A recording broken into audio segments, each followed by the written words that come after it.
Welcome to Dronacharya IAS YouTube channel. This is our daily newspaper video. So आज है 8th of January. तो देखते हैं कि आज के हमारे द हिंदू न्यूज़पेपर में वो ऐसे कौन कौन से आर्टिकल्स हैं जो यूपीएससी पर्सपेक्टिव से हमारे लिए इम्पॉर्टेंट हैं. आज हम सबसे पहले बात करेंगे बांग्लादेश के इलेक्शंस के बारे में. तो रिसेंटली बांग्लादेश में यहाँ पे जनरल इलेक्शंस हुए हैं. क्या रिजल्ट है इन जनरल इलेक्शंस के और इंडिया के ऊपर इन इलेक्शंस का क्या इम्प्लीकेशन हो सकता है, that we'll see. And then we'll talk about landslides because recently IIT Delhi ने इंडिया के लिए एक high resolution landslide risk map जो है वो तैयार किया है. हम वो समझेंगे कि वो इंडिया के ऐसे कौन कौन से एरियाज़ हैं जो कि लैंडस्लाइड प्रोन हैं और कोई एक बेसिक अंडरस्टैंडिंग लेंगे कि लैंडस्लाइड होती क्या है. And then will talk about our neighbour Maldives. ठीक है, मालदीव्स काफ़ी टाइम से न्यूज़ में है.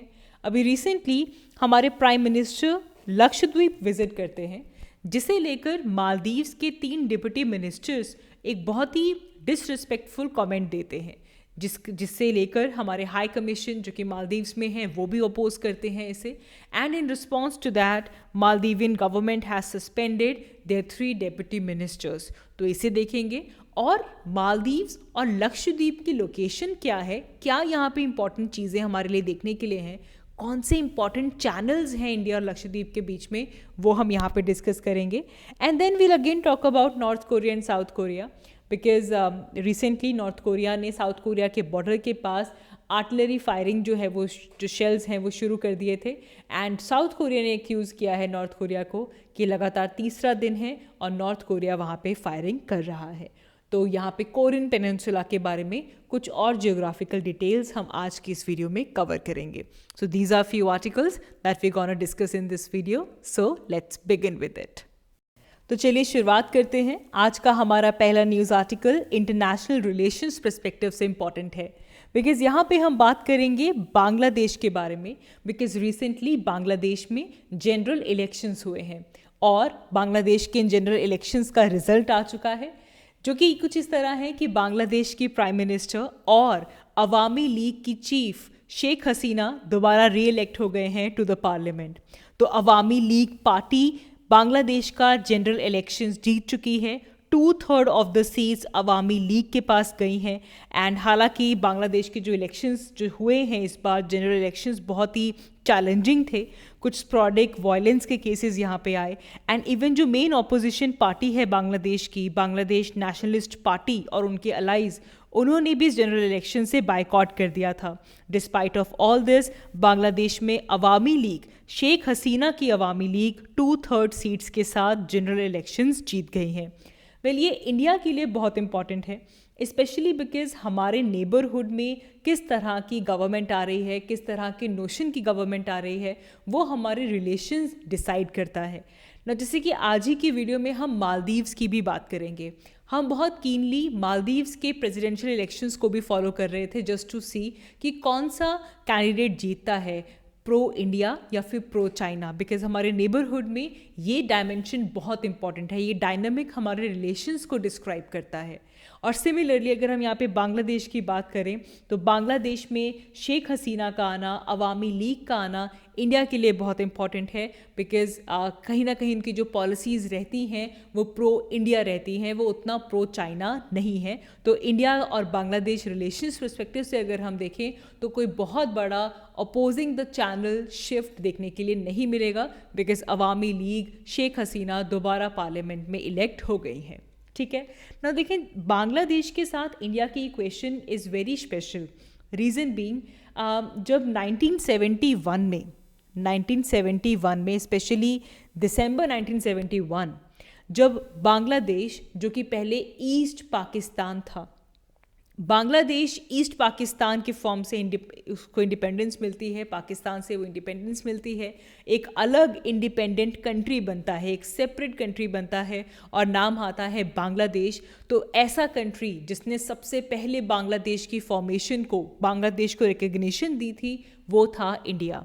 इंडिया ने सबसे पहले 1971 में बांग्लादेश को रिकग्नाइज़ किया था. वैसे भी because as we know before partition this was entire one India, and partition के बाद ये वेस्ट पाकिस्तान और ईस्ट पाकिस्तान में डिवाइड होता है, और 1971 में ये ईस्ट पाकिस्तान बांग्लादेश के फॉर्म में इवॉल्व होता है as a separate independent country. But India has very old links with Bangladesh, चाहे वो हमारे सिविलाइजेशन के लिंक्स हों, चाहे वो हमारे कल्चरल लिंक्स हों, सोशल लिंक्स हों, और इवन इकोनॉमिक लिंक्स हों. तो हमारे लिए ये सारे एस्पेक्ट्स को अगर देखा जाए तो बांग्लादेश एक इम्पॉर्टेंट नेबरिंग कंट्री बन जाता है. प्लस बांग्लादेश हमें बे ऑफ बंगाल का अगर हम एरिया देखें तो वहाँ पे आ जाता है, और हमारे सी रूट्स के अंदर भी बांग्लादेश एक इम्पॉर्टेंट कनेक्टिविटी रखता है with the south eastern Asia through Bangladesh. And अभी हमने रिसेंटली भी देखा कि हमने एक रेल लिंक जो है वो इनॉग्रेट किया है, जिससे हम बांग्लादेश के थ्रू नॉर्थ ईस्टर्न कंट्री के साथ हमारा जो है हम अपना लिंक इस्टेब्लिश करना चाहते हैं. सो देयरफॉर बांग्लादेश हमारे ईस्टर्न कॉरिडोर में एक ऐसा नेबर है जो कि स्ट्रेटेजिकली भी हमारे लिए बहुत इंपॉर्टेंट है.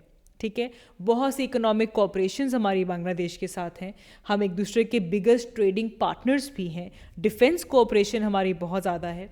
रीज़न बीइंग, एक चीज़ और देखिए आप, जब आप देखते हैं कि इंडिया के नेबरिंग कंट्रीज़ में इंडिया अपना लॉन्गेस्ट बॉर्डर किसके साथ शेयर करता है, then the answer is Bangladesh.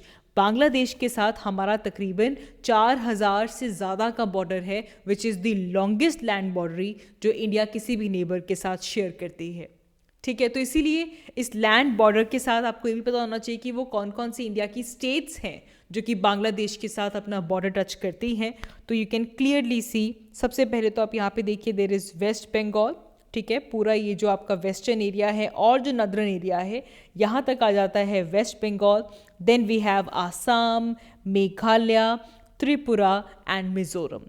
ये आपको रटे होने चाहिए, वेस्ट बंगाल, आसाम, मेघालय, त्रिपुरा एंड मिज़ोरम.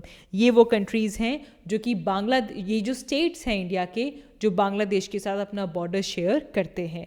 अच्छा, एक और चीज़ आप यहाँ पे देखिए कि बांग्लादेश किस किस कंट्री के साथ अपना बॉर्डर शेयर करता है. तो सबसे पहले तो आप देख ही रहे हो कि ओके ये तीनों तरफ से इंडिया है, लेकिन इंडिया के साथ साथ बिल्कुल सदर्न मोस्ट एरिया जो है आप देख सकते हैं कि बांग्लादेश का जो बॉर्डर है वो म्यांमार के साथ भी टच करता है.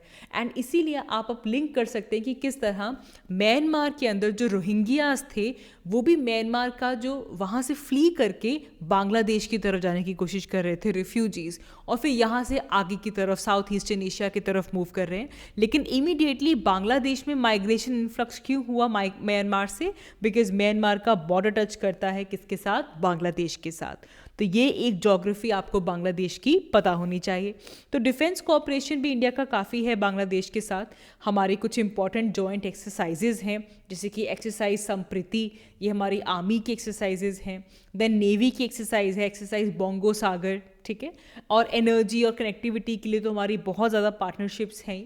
तो it's a good relief for India कि बांग्लादेश में शेख हसीना और अवामी लीग जो है वो वहाँ पे जनरल इलेक्शंस जीत चुकी है. आगे बढ़ते हैं. हमारा next news article geography perspective से इंपॉर्टेंट है. Now it says that IIT Delhi team makes the first high resolution landslide risk map for India. ठीक है, तो IIT दिल्ली ने इंडिया के लिए लैंडस्लाइड रिस्क मैप जो है वो तैयार किया है. नाउ लैंडस्लाइड, जैसा कि हम सब समझते हैं, जब भी हमारे पास under the influence of gravity की इन्फ्लुएंस की वजह से माउंटेन की स्लोप से एकदम से रैपिडली रॉक्स गिरना शुरू हो जाएं, सॉइल या वेजिटेशन ग्रेविटी की इन्फ्लुएंस में डाउनवर्ड मूव करना शुरू कर जाए, तो ऐसे इंसिडेंट को हम लैंडस्लाइड कहते हैं. ठीक है, तो ये जो सच मूवमेंट्स जो होती हैं ये वैसे तो ग्रेजुअली होती हैं, लेकिन इसका जो इम्पैक्ट होता है वो एकदम से सडनली हमारे पास आता है. आप बहुत डिटेल में पढ़ते हैं लैंडस्लाइड्स के बारे में, यू नो अबाउट कि कितने तरह की लैंडस्लाइड्स होती हैं. ज्योग्राफी में आप पढ़ते हो कि एक आता है फॉल हम तब बोलते हैं जब रैपिडली हमारे पास जो मटेरियल्स हैं वो किसी माउंटेन की क्लिफ से डिटैच होकर फ्री फॉल में बाउंस करना शुरू कर देते हैं, तो उसे हम फॉल्स कहते हैं. फिर आता है क्रीप, जब बहुत ही स्लो ग्रेजुअल स्टेडीली जो सॉइल्स है, जो रॉक्स हैं वो मूव करते हैं, वो इस तरीके से आते हैं. डेब्री फ्लो कब होता है? जब रॉक सॉइल लूज जो है वो मूव करती है स्लरी के फॉर्म में, मड फ्लो होता है। ये अलग अलग तरह की लैंडस्लाइड्स हैं। बेसिक आइडिया क्या है? जब रैपिडली रॉक सॉइल और vegetation down the slope move करती है under the influence of gravity, उसे आप लैंडस्लाइड कहते हैं। अब जब आप इसके कॉजेज़ देखते हैं तो कॉजेज़ बहुत तरह के हो सकते हैं। सबसे इंपॉर्टेंट कॉज है जियोलॉजिकल कॉज, ठीक है, जिसमें कहीं पे अगर हमारे पास माउंटेन में या रॉक में जहाँ पे जॉइंट्स हैं या फिर जहाँ पे फिशर्स हैं, वहाँ पे जो रॉक होती है वो वीक होती है, सेंसिटिव होती है, और वेदरिंग की वजह से रॉक्स वहाँ से टूट जाती हैं। तो ऐसे केस में वो टूटी हुई रॉक्स अगर फॉल करती हैं तो रीज़न यहाँ पे जियोलॉजिकल है, ठीक है। अच्छा, मॉर्फोलॉजिकल रीजंस भी हो सकते हैं। कहीं पे बहुत विंड चलती है, विंड इरोजन हो रही है, कहीं पे बहुत फास्ट वाटर मूव कर रहा है तो आपके पास रिवर मूव कर रही है, वो इरोजन कर रही है। बहुत ही स्टीप स्लोप है, उसके ऊपर ग्रेविटी के इन्फ्लुएंस से बहुत ज़्यादा फोर्सफुली जो रॉक्स हैं वो नीचे की तरफ आ रही हैं, तो मॉर्फोलॉजिकल क्लॉजेस भी होते हैं। बहुत बार क्या होता है कि रॉक्स में बहुत जगह पे फॉल्ट्स होते हैं, फिशर्स होते हैं, लेकिन सपोज करें रेनफॉल हो गई, बहुत हैवी रेनफॉल हो गई। अब रेनफॉल की वजह से जो रॉक्स में जो फ्रिक्शन होती है वो डिक्रीज हो जाती है। जो वाटर है वो लुब्रिकेंट के जैसे एक्ट करता है, जिसके चलते जो रॉक्स हैं वो फॉल करना शुरू कर देती हैं, ठीक है जी। तो इन सब रीजंस की वजह से, अच्छा एंथ्रोपोजेनिक रीजन भी है। हम कहीं पे जाकर किसी स्लोप में एक्सकवेशन शुरू कर दें, माइनिंग करनी शुरू कर दें, रेजर्वॉयर की वजह से वहाँ पे ड्रैग डाउन करना शुरू कर दें, तो हमारी वजह से भी जो प्रेशर है रॉक्स के ऊपर वो बढ़ सकता है, रॉक्स टूट सकती हैं और under the influence of gravity free fall उन्हें मिल सकता है, जिसे हम लैंडस्लाइड कहते हैं। ये तो हमने समझा कि लैंडस्लाइड है क्या। अब इंडिया के लिए आईआईटी दिल्ली ने लैंडस्लाइड का रिस्क मैप बनाया है। रीज़न बीइंग, हमारे इंडिया का तकरीबन 12.6% एरिया ऐसा है जहाँ पे लैंडस्लाइड्स आ सकती हैं, जो कि लैंडस्लाइड प्रोन एरिया है, ठीक है। एंड अगर हम देखें तो ये तकरीबन हमारा 0.42 मिलियन स्क्वायर किलोमीटर हमारा इंडिया का ऐसा एरिया है which is prone to landslides. जैसे कि अगर आप एरियाज देखें, सबसे इम्पॉर्टेंट एरिया यहाँ पे है वेस्टर्न घाट्स। देखो माउंटेन्स हैं, प्लस यहाँ पे बहुत हैवी रेनफॉल होती है, तो ये तमिलनाडु, केरला, कर्नाटका, गोवा, महाराष्ट्र, यहाँ पे मॉनसून के टाइम्स में अक्सर आपने देखा होगा कि न्यूज़ आती है कि लैंडस्लाइड हो गया, क्योंकि बहुत हैवी रेनफॉल होती है और वाटर फ्रिक्शन को रिड्यूस कर देता है, जिसके चलते लैंडस्लाइड्स का जो रिस्क है वो बढ़ जाता है। सिमिलरली जो हमारा ईस्टर्न इंडिया है, ये जो आंध्र प्रदेश वाला जो एरिया है, यहाँ पे भी हैवी रेनफॉल की वजह से लैंडस्लाइड्स आ जाते हैं। फिर हमारा पूरा नॉर्थ ईस्ट, चाहे उसमें सिक्किम हो, अरुणाचल प्रदेश हो, यहाँ पे बहुत स्टीपर हिमालयाज़ आपको मिलेंगे। हैवी रेनफॉल के चलते नॉर्थ ईस्टर्न हिमालयाज़ में भी लैंडस्लाइड्स आती हैं।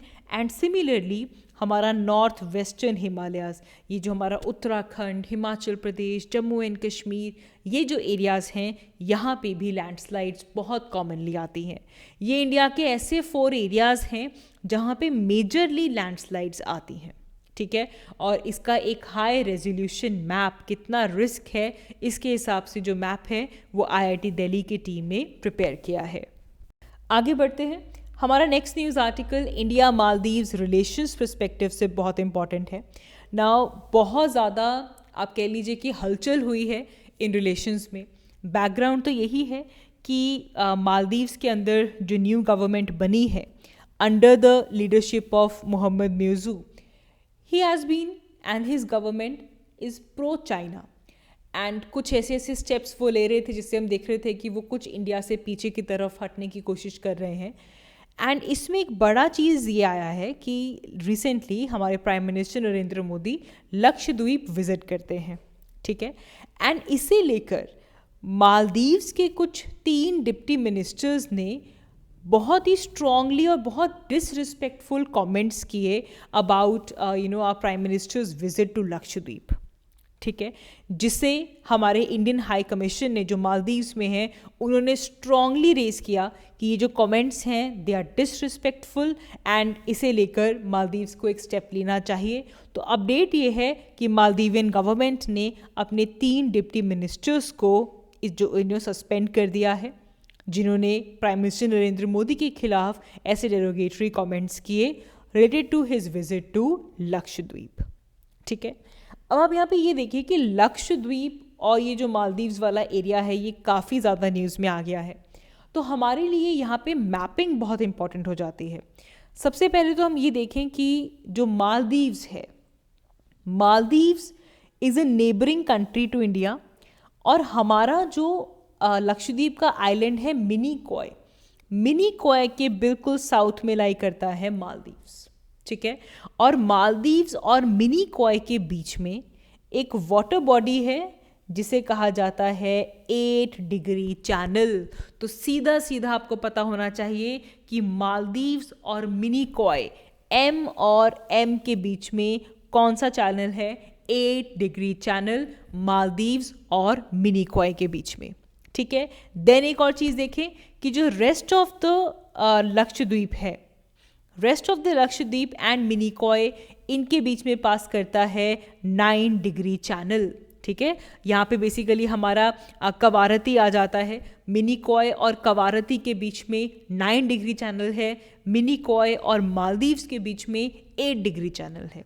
ठीक है, 8 हो गया, 9 हो गया, 10 आप सबको पता है 10 degree channel lies between Andaman and Nicobar. Andaman और निकोबार के बीच में 10 डिग्री चैनल लाई करता है। ठीक है जी, तो ये चीज़ भूलेंगे नहीं आप। 8 degree channel, 9 degree channel, 10 degree channel. ठीक है, so this entire area, this mapping becomes important for us. Moving ahead, हमारा नेक्स्ट इशू भी इंटरनेशनल रिलेशंस पर्सपेक्टिव से इंपॉर्टेंट है। हमने हमारी लास्ट वीडियो में भी बात की थी कि किस तरह north Korea south Korean border की तरफ, साउथ कोरिया की तरफ आर्टिलरी फायर शेल्स जो हैं उसे टारगेट कर रहा है, और इसे लेकर साउथ कोरिया ने एक्यूज़ किया है कि नॉर्थ कोरिया लगातार तीसरे दिन तक साउथ कोरिया के बॉर्डर के पास आर्टिलरी फायरिंग जो है वो कंटिन्यू कर रहा है। ठीक है, तो बेसिकली आप देखिए ऑलरेडी हमारे पास कितने फ्रंट्स बने हुए हैं, 3, मतलब तीसरा कॉन्फ्लिक्ट फ्रंट बनने की यहाँ पे कोशिश हो रही है। एक तो आप जानते हो कि रशिया और यूक्रेन के बीच में कॉन्फ्लिक्ट चल रहा है, वो एक फ्रंट चल रहा है। नेक्स्ट वी नो कि इजराइल और हमास के बीच में एक फ्रंट बना हुआ है, और अब ये नॉर्थ कोरिया और साउथ कोरिया के बीच में एक फ्रंट बनाने की कोशिश हो रही है। नॉर्थ कोरिया लगातार साउथ कोरिया के बॉर्डर के पास आर्टिलरी फायर्स जो है वो टारगेट कर रहा है। ठीक है, नाउ अब आप देखिए यहाँ से सबसे पहले आप देखो कि ये है हमारा Korean peninsula. This is Korean peninsula. Geography देखो आप, सबसे पहले पेनिनसुला है तो इसका मतलब 3 साइड्स पे वाटर बॉडीज हैं।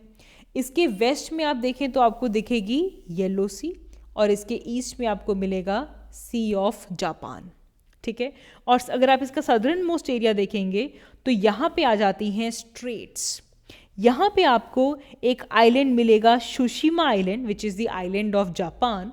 इसके एक तरफ है कोरिया स्ट्रेट और इसकी जापान वाली साइड पे है सुशिमा स्ट्रेट। तो यहाँ पे भी वाटर बॉडीज़ हैं। यही इंपॉर्टेंट क्वेश्चन बन सकता है हमारे लिए। इन स्ट्रेट्स को आप ध्यान से देखेंगे, बीच में एक आइलैंड है सुशिमा आइलैंड, जो कि जापान का आइलैंड है, सुशिमा आइलैंड। यहाँ पे लाई करती है आपकी कोरियन स्ट्रेट, और जापान वाले साइड पे स्ट्रेट को बोल दिया जाता है सुशिमा स्ट्रेट। ठीक है, नॉर्थ कोरिया नदर्न साइड में अपना बॉर्डर टच करता है चाइना के साथ। ठीक है, और यहाँ पे आ जाता है रशिया। साउथ कोरिया एंटायरली अपना बॉर्डर शेयर करता है नॉर्थ कोरिया के साथ, और इनकी जो डिमार्केशन है वो की जाती है bye 38th parallel. 38 degree north का जो लैटिट्यूड है वो रफली नॉर्थ कोरिया और साउथ कोरिया के बॉर्डर से पास करता है। So that is all for this video. आज की इस वीडियो के लिए इतना ही। Thank you so much for watching. I will see you all in my next one. Thank you.